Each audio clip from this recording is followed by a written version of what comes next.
What is the best time of year to buy a house? Well, it's probably going to depend on your financial situation, your flexibility, and ultimately what your main goals are.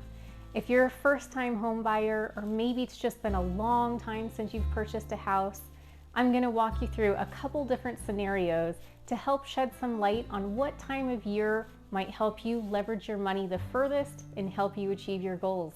Let's get started.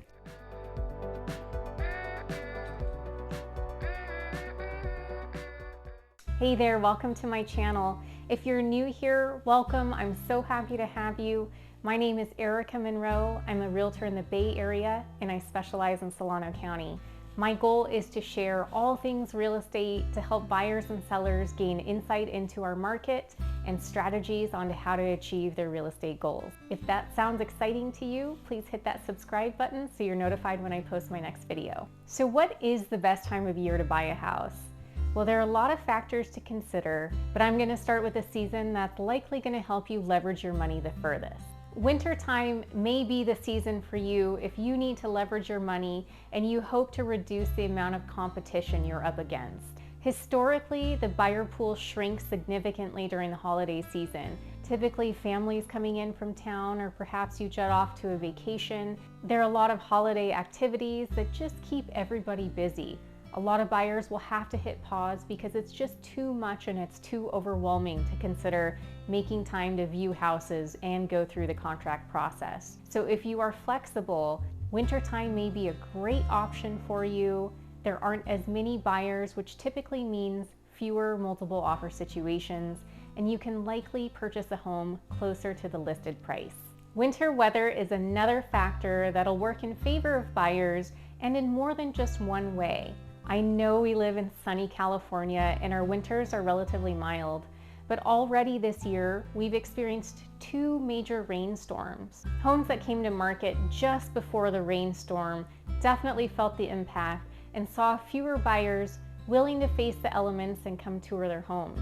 We've been so accustomed to houses selling quickly that I'm sure some sellers had anxiety because they had little to no showings that weekend.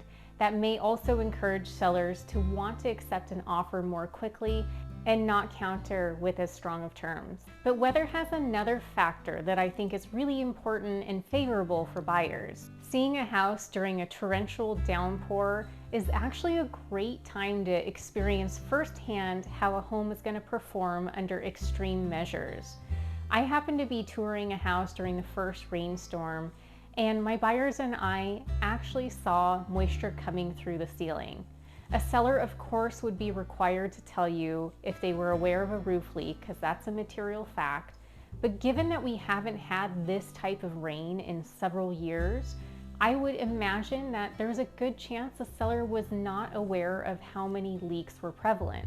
Yes, while you're in contract, you have a roof inspector investigate the roof to ensure that there aren't any leaks. But if we don't see any old water stains and the damage is relatively new, it's harder to identify how significant the roof damage is. I'd also encourage you to walk around the perimeter of the home and see how water is pooling. Is it pooling by the side door? Is it actually coming in through the garage?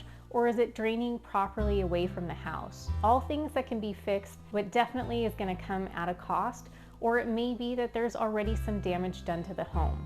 Another potential benefit of purchasing in the winter is that sellers are typically more motivated. There's usually some carryover from the fall inventory. Homes that are on market a little longer tend to have a little bit more flexibility as it's dependent on the seller. Sometimes they just don't have the ability to reduce the price, and sometimes they're just not willing to because they feel that the value is there. Most sellers selling during the winter likely are motivated because they have to sell. It could be that they're in the middle of a divorce. It could be that they are getting relocated for a job. It could be that they are close to being upside down on their home and they need to sell now in order to have a positive profit margin. Most sellers are inconvenienced by selling during the holiday season, so more than likely, they are motivated to sell quickly. Also, they may be more inclined to accept an offer more quickly because it is a pain to have buyers come through one at a time, one every other day, because you have to keep your house so neat and show ready. So these sellers may be more motivated to go ahead and get in contract with a solid buyer, close those doors so they no longer have to keep their home completely pristine. Now, I preface this again by saying it is still a seller's market. You can't go in as a buyer offering $30,000 below the listed price and asking them to cover all of your closing costs. We're just not in that type of market. But the likelihood that you can purchase a home closer to list price is much greater than if you were in multiple offer situations competing in the spring or the summertime.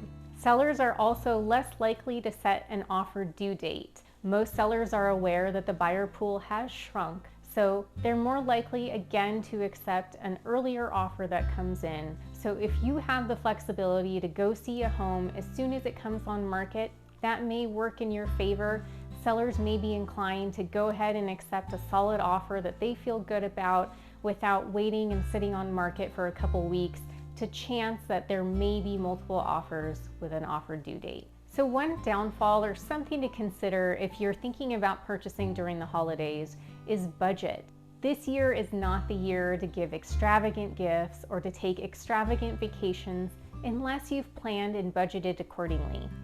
Just remember, as we've discussed in other videos, once you receive your pre-approval letter, it's your job to keep your debt-to-income ratio in the same range. That means that you can't charge those toys on credit cards or the trip for two to Hawaii, because that's going to offset your debt. It's going to become higher and it may impact your ability to actually qualify for the loan. Now, if your ultimate goal is to have a huge variety of houses to choose from and you're looking for something very specific, winter may not be the right time of year for you to buy. Historically, we see a decrease in inventory during the winter. So yes, the buyer pool shrinks, but the number of homes on market also typically dissipates. If you're looking for variety, then spring or summertime is likely the better option for you.